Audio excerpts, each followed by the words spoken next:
yun po yung point ko. Bakit nawawala yung report ng overall savings? Dapat nakikita po natin yon dito sa Kongreso kasi savings po yan na hindi na po alam ng Kongreso kung saan napupunta.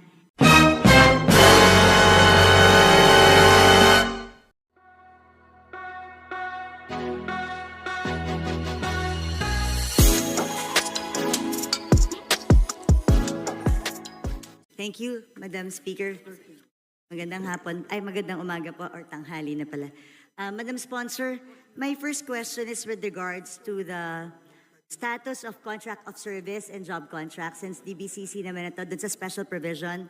Madam Sponsor, yung regarding din sa inquiry ko before on solo parents because on our law, sabi, they are entitled.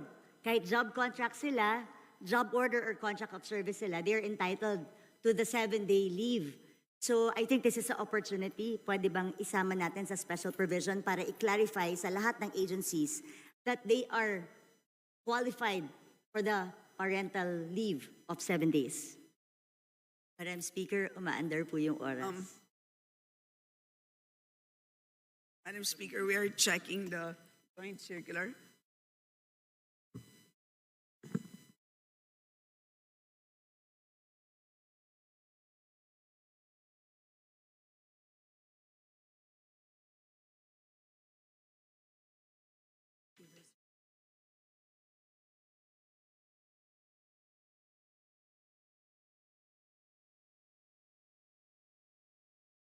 Madam Speaker. Madam Speaker, there's a joint circular and there's a joint circular number 1, series of 2017, issued June 15, 2017. And I will read to you one provision which could be a problem. And I'll read to you the provision verbatim. The services of the contract of service and job order workers are not covered by civil service law and rules, thus not creditable as government service. They do not enjoy the benefits enjoyed by government employees such as leave, pera, rata, and 13th month pay. So that is what the DBM has told me, but if it is specific in the solo parents law, I will support you, Madam Speaker, Your Honor. Yes, Madam Speaker, because a mere joint memorandum circular isn't enough para may batas tayo, bagong Yes. pasa yung batas, mas latest Yes. yun, yung batas. So we have to follow that. That's why we have to put it in the special provision. I know that's what the problem is. Walang employee-employer relationship, si job order at saka si contract of service. But we should have thought of that before we passed the law. But we passed the law and signed by the President. So we have to honor the law. That is correct. I tend to agree with you. So definitely, hindi tayo papayag na a joint circular will trump the law. So paglalaban po natin yan, Madam Speaker. I will submit a proposal for a special provision so that all agencies, national government agencies, recognizes this. Even the DOJ during the IRR acknowledges, kasama sa batas siya eh. So dapat implement po natin para sa mga solo parents na job order and contract of service. Sige po, Madam Speaker. Ay, sorry. Could you kindly repeat? Yes. No, I will submit a special provision para to correct lang at magkaroon ng mandate yung mga departments to actually allow the solo parents na job order and contract of service. Pinasa natin yung batas eh, so we have to honor it. Do I have to read the special provision, Madam Speaker? Yes, if I may. you can, to put it Yeah. on record, Madam Speaker. Granting parental leave benefits to solo parents working in the government under job order or contract of service pursuant to Section 7 of Republic Act Number 8972 as amended by Republic Act Number 11861, otherwise known as the Expanded Solo Parents Welfare Act, a forfeitable and non-cumulative parental leave of not more than 7 working days with pay every year shall be granted to any solo parent employee regardless of employment status who has rendered service or at least 6 months. This shall apply to those who are working in the public sector under job order or contract of service. Thank you, Madam Chair. Madam Speaker. Next question. Sa overall savings, I just noticed na after 2015, hindi na nagkaroon ng reporting. Then bumalik siya noong 2020 and 2021. Then afterwards, no more reporting again as to the overall savings of each department.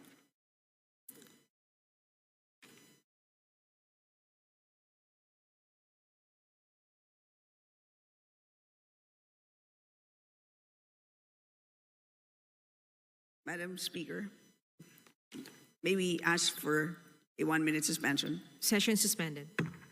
Madam Speaker, Session resumed. Please proceed. Madam Speaker, Your Honor, as you know, the meaning of savings is now different. Today, it now refers to balances of any released appropriations which have not been obligated as a result of any of the following: A, completion, final discontinuance, abandonment of a program,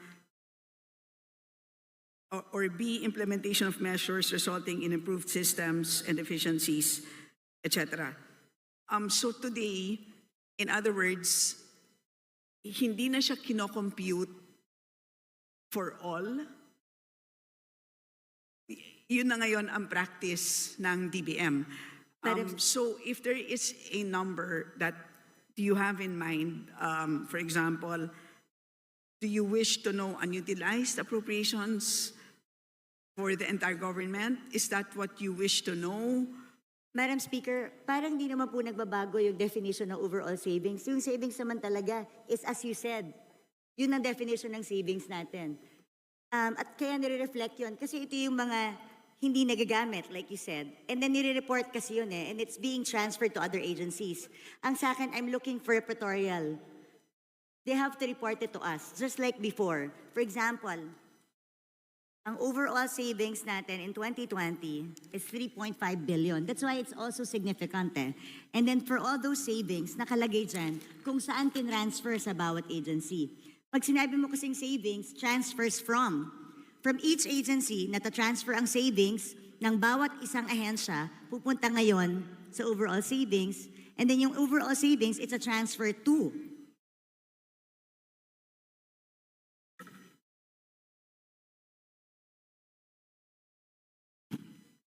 Madam Speaker, it can be provided, but they don't have the figures now.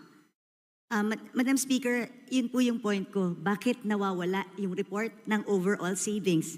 Dapat nakikita po natin yon dito sa Kongreso kasi savings po yan na hindi na po alam ng Kongreso kung saan napupunta. And it's part of our obligation to know where these savings are. Saan nanggaling? Kasi that's where we see how efficient ang ating mga departments. So baka pwede pong isubmit sa atin today para makita po natin.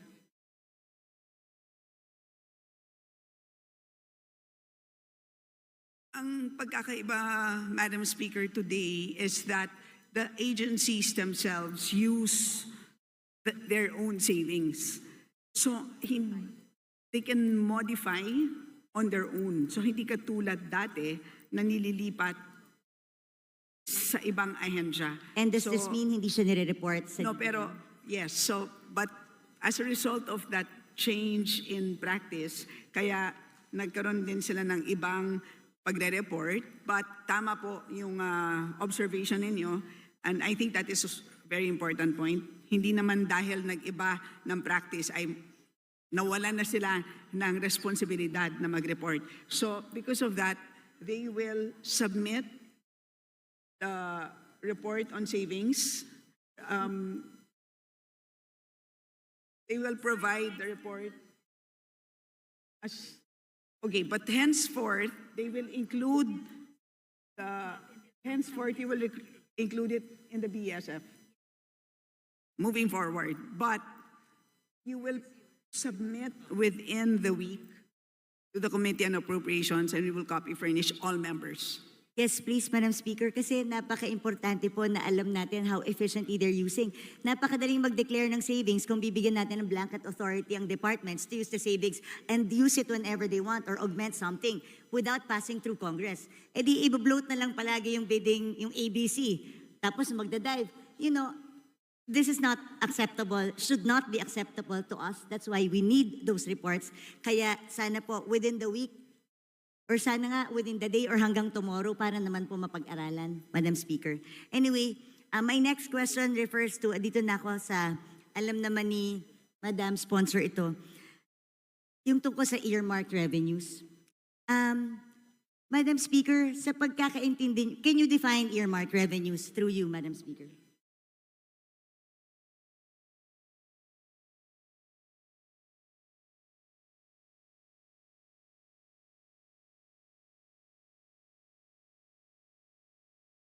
Earmarked revenues, Madam Speaker, are identified revenues required by law to be used for designated activities, benefits, or purposes which can be either classified as use of income or special account in the general fund or SAGF. Nung pong nag-interpolate tayo, sinabi po sa akin that the cash isn't available because the cash is being used. Madam Speaker, Madam Sponsor, tama po ba na pwedeng gamitin ang earmarked revenues ng national government wherever it pleases? Yun ang practice po ng natin. But let me explain. Madam Speaker, yung tanong ko po, hindi kung practice siya or hindi. Tama po ba na ginagamit natin ang earmarked revenues for other things other than specified in the law?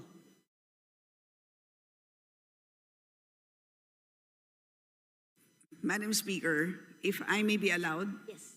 parang po siyang, if I may use a comparison, parang pong kung tayo po ay nagde-deposito sa isang bangko, nagdeposito tayo ng 100 piso, iniwan natin sa bangko yung ating 100 pesos. Habang hindi natin kailangan yung 100 pesos na yan, ini-invest ng bangko yung 100 pesos na yan. But at any point in time that we demand 100 pesos plus the interest, dapat ibibigay sa atin ng bangko yung pera natin. At any point in time that we want it, it must be available. So ganun po ang konsepto ng earmarked revenues. Congress earmarks a certain portion, kinokolekta ng ahensya ang revenue, dinedeposito sa treasurer, habang hindi ginagamit ang cash, gagamitin muna ang cash sa pagpapatakbo ng buong government kasi po ang pangongolekta ng buwis hindi naman po January 1. Meron na tayong buwis. Paano natin babayaran ang sweldo ng ating mga page, ang sweldo ng mga government employees? Wala po tayong ibabayad sa inyo na sweldo kung hindi natin gagamitin ang cash na yan. Pero at any point in time that an agency demands those earmarked revenues, the Treasury must be able to make those funds available. Ganyan po ang ibig sabihin ng earmarked revenues. Madam Speaker, saan po nakasulat na ganun ang ibig sabihin ng earmarked revenues na pwede siyang gamitin pag hindi ginagamit pa? Kasi malinaw naman po, earmarked accounts and funds are not, the legal basis of an earmarked revenue could be a law, a presidential decree, or international agreement. Bawat earmarked revenue may batas. At walang blanket authority doon na sinasabing pwede mo munang gamitin habang hindi ginagamit ng agency. Gusto ko lang po makahanap ng legal basis. Mula umpisa, asan po ang legal basis na sinasabing pwedeng gamitin ang pondo na in-earmark natin for another thing kasi yung cash naman hindi pa ginagamit ng ahensya. So hiramin ko muna. Paano kung hindi ko na maibalik? Paano kung hindi na tayo makautang? Hindi po ba pag regular ka na tao, ginamit mo ang pera na hindi para doon? Qualified theft na to. O kaya, pwedeng technical malversation of funds if you use it for another thing. Ang tawag po doon sa libro ay Book of Accounts. So may Book of Accounts at nandun naman po maliwanag ang balanse. So at any point in time na kung na-question... Madam Speaker, ulitin ko, ano pong batas ang nagsasabi na pwedeng gamitin pangsamantala ang earmarked revenue?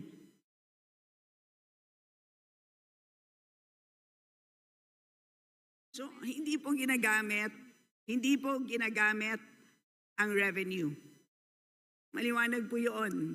Yung pera, Madam Speaker. Saan po sinasabing batas na yung cash na nakolekta ng isang collecting agency para sa isang bagay na naka-earmark? Kaya po tayo nagpasa ng batas sa Kongreso. Gusto ko itong SUF para lamang sa free wifi. O meron na siyang 24 billion na cash na nakadeposito. Pero sabi nga, yung cash na to nawawala na kasi ginagamit siya habang hindi pa ginagamit ng free wifi. Hindi ko po talaga masettle sa utak ko kung paano pwedeng, kung ano, yun lang naman tinatanong ko, ano po bang batas ang nagsasabi? Yung cash na para sa free wifi, pwede munang hiramin ng national government para gastusin sa ibang bagay nang hindi nagpapaalam sa tamang or walang proper documentation. Madam Speaker, una sa lahat, napag-usapan na natin ito at maliwanag naman na at any point in time na kailangan na ng DICT ng additional funds para sa free wifi, they may request. Madam Speaker. Maliwanag po yun at katulad din doon Madam sa Speaker. fire trucks. So lahat po yun ay pwede. So yun ang sistema po ng paggamit ng accounts sa special accounts in the general fund. Ganun po ang sistema. Pero kung meron pong legal question ang ating kagalang-galang na BH Herrera, nandito naman po ang DOJ, Judiciary, pwede po siyang magtanong ng legal opinion, ng opinion mula sa DOJ because that is really beyond us. Hindi po ako hindi po kami makakapagbigay ng isang legal opinion. Yun ay pwedeng hingin sa DOJ, Madam Speaker. Madam Speaker, Your Honor. we are the power of the purse here. Tayo po ang nagpasa ng batas. Yung pera na in-earmark natin, mahirap po na ginagamit, tapos pag kailangan na, sasabihin mo, pag kailangan na, nandyan. Paano kung wala? Hindi ba ganun yung mga estafa cases? Hindi ba ganun yung mga pyramiding scams? Na pagka umutang ka ng pera, for such a, di ba, tapos biglang pagkailangan na, hindi mo na makuha. Pwede mo i-demanda yung taong yun. Ang sinasabi mo kasi, at any given time, ang defense mo is at any given time, pwedeng hingin ng free wifi yung budget. Eh paano kung walang pera ang gobyerno? Sa akin, hindi yung it's readily available. That's not the point. Ang punto dito, pwede bang gamitin para sa ibang bagay ang cash na inalat ng Kongreso para sa isang particular na bagay? Hindi po excuse yung sasabihin natin, available naman pag gusto ng ahensya eh. Anong difference ito dun sa DAP? Well, ang tawag po dito, Madam Speaker, ang tawag po dito ay cash management by the national government, and this is under Executive Order number 449. Yan po ang mandato ng ating National Treasury. So, kung meron pong legal question na gustong pang talakayin ang ating kagalang-galang na BH Herrera, ay pwede naman niyang itanong sa Supreme Court kung gusto niyang talakayin pa ito. But as far as we are concerned, at any point in time na hihingin ng ahensya, ang earmarked revenues na yan, dahil maliwanag po, mas maliwanag pa sa alas 8 ng umaga, ang balanse nila, ay demandable po yan. Madam Speaker, hingi nga po maliwanag sa tirik ng araw yung balanse. Alam mo yun. Hindi maliwanag kung magkano ang balanse ng mga earmarked revenues dahil natatraffic sa Bureau of Treasury. You and I both know that. Natatraffic ang kanilang balanse sa Bureau of Treasury because nagagamit ang pera tapos naghihintay ngayon ng balancing or reconciliation. Madam Speaker, this is not a legal question. It is also a management of cash question. Dahil at the end of the day, nangungutang nga tayo dahil kulang yung pera natin eh. So paano kung biglang may magandang programa ang isang departamento? Can we assure them that there's cash? So bigla tayong we earmark this certain, ini-earmark natin ito sa bawat use niya. Kasi gusto nating i-make sure that the money is there at lagi siyang pwedeng gamitin. Tandaan natin, if yung humihiram ng pera ang may control kung anong ibibigay niya, then magdadamot ako ngayon sa pagbibigay kasi ginagamit ko eh. So they have the control eh. If you have the control, diba? Kunwari ikaw ang may control ng pera, kung ano ang pwede mong gamitin at hindi. Tapos may humihinging ahensya sa'yo. Kung ginagamit mo yung pera, hindi ka magiging generous sa ahensya ibigay kahit mayroon silang tamang programa. Kasi you're making use of the cash available. Maganda lahat yan, Madam Speaker. But again, ang end balance halimbawa as of June 30, 728.785 billion pesos. So malaking amount of funds. Isipin na lang po natin kung lahat po ito ay binagsak natin ngayon, lahat sa mga ahensya, sa totoo lang po, mabibilaukan silang lahat. Hindi nila kayang ma-absorb lahat ito. So may ganun din na problema. So that is actually part of the mandate of our National Treasury, part of the mandate of the DBM. Kailangan nilang i-manage yan. So they cannot just flood all of these agencies with cash. So yun po, that's how we understand the cash management mandate of these agencies, Madam Speaker. Madam Speaker, cash management does not mean gagastusin mo yung pera pag hindi ginagamit. There's a difference, Madam Speaker. I never said na i-flood natin ng agencies.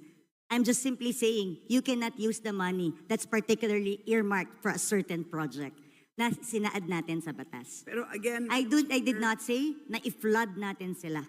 But I'm saying, tama po ba na ginagamit natin yung pera na sinet aside ng isang batas na hindi pwedeng gamitin? Malinaw po ang batas. Bawat section, andito po yan, makapal po yan eh. Ilan ng earmarked revenues natin. Nakaspecify doon, nandun lang siya pwedeng gamitin. so Very again, specific. Alam ko po yung sinasabi niyong one fund concept. Do you know the history of one fund concept when it started, Madam Speaker, Madam Sponsor? what is the question? Yung one fund concept, because yan po yung sanina sinasabi niyo na ito yung cash management, may one fund concept na yun ang sinasabi ng DOF na dun ginagamit. Kaya balikan natin yung history ng one fund concept. Ano ba ang pinanggalingan ng one fund concept, Madam Speaker, Madam Sponsor? Please enlighten the body, Madam Speaker. Galing po yun sa Presidential Decree 17, Presidential Decree pa yon during the time of President Marcos. Na lahat ng dormant accounts, yung mga off-budget accounts, yung mga lying around funds, yun ang pinagsama-sama. Wala po dong nakasulat any mention of earmarked revenues. At since 1977 pa po yung Presidential Decree na yun. Hindi pa po na-amend or napalitan ng panibago. Ang sa akin naman, gusto ko lang ilagay sa tama. Pwede naman nating lagyan sa special provision kung talagang gustong gamitin itong pondo na to. Pero ang tanong ko, hindi ba dapat natin malaman sa Kongreso kung saan, kailan hiniram yung 700 billion? Kunwari may 700 billion, anong portion ng 700 billion ang hiniram? Hiniram para sa anong bagay? Tama ba na walang report sa atin na hiniram yung perang to? Tama ba na hindi nag-report sa agency? Kunwari, ako si DICT. Ang alam ko, meron akong 24 billion. Tama ba na hindi magpapaalam sa kanila? Pwede bang hiramin namin ang cash na ito para magamit namin sa ibang bagay? So, Madam Speaker, again, babalik po ako dun sa aking analogy earlier. Ang bangko niyo po ba, tuwing ini-invest yung 100 piso na dineposito ninyo, ay tinatawagan ba kayo para Ay, magpaano Madam Speaker, i-invest? kung ako po ay hindi nag-authorize, pwede ko pong sabihin sa bangko, huwag niyong galawin itong certain portion na to. Because tandaan niyo, hindi mo pwedeng i-relate sa bangko to. Batas ito. May blanket kang pinirmahan sa bangko. Nung nagdeposito ka, alam mo na pwede niyong gamitin para invest. That's part of the contract you paid for when you opened the account. Pero ito, batas ito na pinasa natin na earmark ang certain fund for a certain thing. Wala tayong authority na binigay doon sa ating batas o habang may cash, habang hindi ginagamit, Pwede nyo gamitin, national government, kung saan nyo gusto. Pag kinapos tayo, gamitin nyo na. O basta siguraduhin nyo, pagkakailangan ko na, ibalik nyo sa akin. But again, Madam Speaker, what is important is the balance. Paglilinaw lang po kung ano ang balanse ng bawat fund ay intact po yan. Napakahuhusay po ng ating mga empleyado sa ating treasury. Complete po yan. So lahat po ng mga dinadagdag po dyan, lahat ng binabawas, intact po ang balances. Issue lang po because we have a ceiling at every point in time. Today, ang hinaharap natin na ceiling is 6.352 trillion pesos. Can you imagine kung pinasok po natin itong 728 billion, mauubos yung 6.3 ng 728 billion ng in-earmark ng Kongreso. So paano po yung mga programa na gustong ipatupad ng ating national government? Yun ang mangyayari dito. How will our national government function kung lahat po ng ating earmarked revenues ay pinasok natin lahat doon Speaker. sa ating total budget ceiling? So yun po ang napakahirap na trabaho ng ating DBM or DBCC.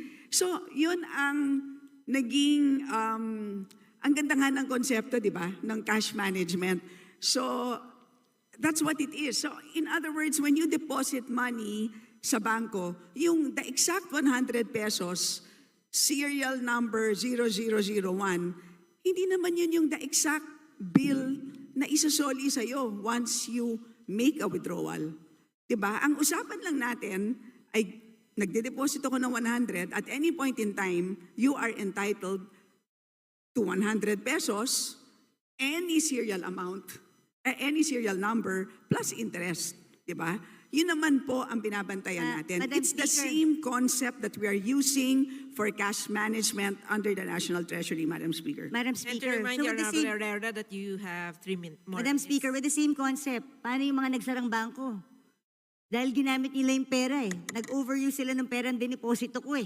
So nung nag-withdraw ko, hindi na mabalik sa akin dahil nagsarado yung bangko eh. Like I said, Madam Speaker, again, I believe in the one fund concept, pero mag-amenda tayo ng batas, isaayos natin. Ano ba sinasabi ko dito? Ever since all budget hearings, sayang ang mga pondo sa earmark revenues, sayang ang mga pondo sa off-budget, sayang ang mga dormant accounts. Ilagay natin sa one fund concept, I agree. Pero let's pass a law. Let's amend the PD. Let's amend the presidential decree or magpasa tayo ng batas dito sa Kongreso if we really want to allow that.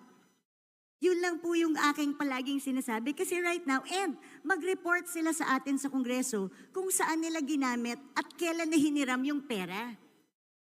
Madam Speaker, hindi na natin alam saan napunta yung pera na ginamit na yun. Oo, nandyan. Pero nung hiniram nila, para kang nagsabi sa any empleyado, ito petty cash natin sa opisina. So ibig sabihin, kung meron akong petty cash dito sa opisina, kung merong mga ilangan sandali, ay hiramin ko lang sandali, ibabalik ko naman eh. Pag nabuko mo yung empleyado mo, is it acceptable? Kung kunwari, nagbigay ka ng pera specific sa iyong staff, para dyan lang yan. Tapos hiniram ng staff mo, hiramin ko lang naman ibabalik ko rin Is that okay? Does it make it okay? Madam Speaker, it is not the same situation. That is, I stand by my position that accounting-wise po, hindi naman ginagastos ang earmark revenue as long as hindi programmed. Intact po ang balances ng ating earmark revenues. Cash-wise, ay fungible naman po siya. So yun po ang sistema ng cash management. Kung may problema po ang ating kagalang-galang na BH Herrera, again, of course, she's free to file a resolution, file an inquiry, file or solicit an opinion from the DOJ. So, Madam Speaker, paano nga pag hindi na ibalik? Paano kung walang pera yung gobyerno? What happens now? Because ginamit natin for other things, pinambayad natin ng utang. Is that your last question, the Honorable Herrera? Well, I would like to put this on record dahil meron One pa more naman pong minute. second round. While the earmark revenues may be pooled to the general fund under the one concept, the fact that these are not readily available cash resources but an obligation suggests a shift from the one fund concept to misappropriation. The remittance of the earmark revenues recorded in special accounts has merely become a means to circumvent the purpose of earmarking, allowing physical possession and access to these earmark revenues, which under the Republic Act is, like you said, 700. So, Madam Chair, Madam Speaker, Madam Sponsor, sa akin ilagay po natin sa tama. At mag-report po tayo. Marami po tayo. Pwede po natin lagyan ng special provision na i-report sa atin kailan nila hiniram ang pera. Because hindi ko po talaga matanggap na pwedeng gamitin po yung pera na in-earmark natin for a specific thing, kahit ba hinihiram lang ito sandali. Like I said, hindi ba to parang DAP that was declared unconstitutional by the Supreme Court?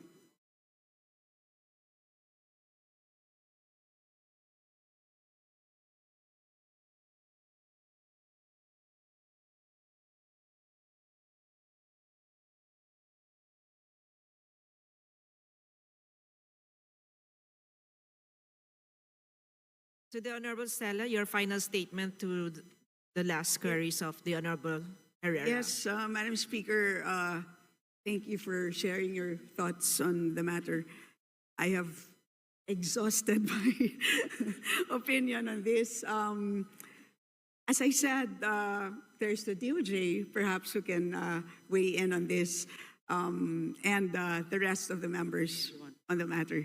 Majority Leader. Madam Speaker, basahin ko lang po itong Section 37 ng PD 1177. It states that even the presidential decree of the one fund concept does not even allow it.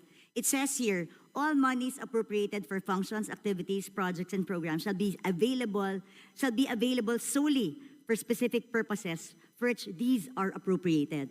Even the presidential decree na pinapapool lahat sa one fund concept, exception yung naka-appropriate for a specific thing. So, Madam Chair, Madam Speaker, I've exhausted my time. Meron pa namang ibang agencies, nandiyan pa yung DBM, DOJ. I'll just Again, continue. magkaiba po ang appropriation, which is an authority to spend, versus cash. Magkaiba po yun. That's my final statement.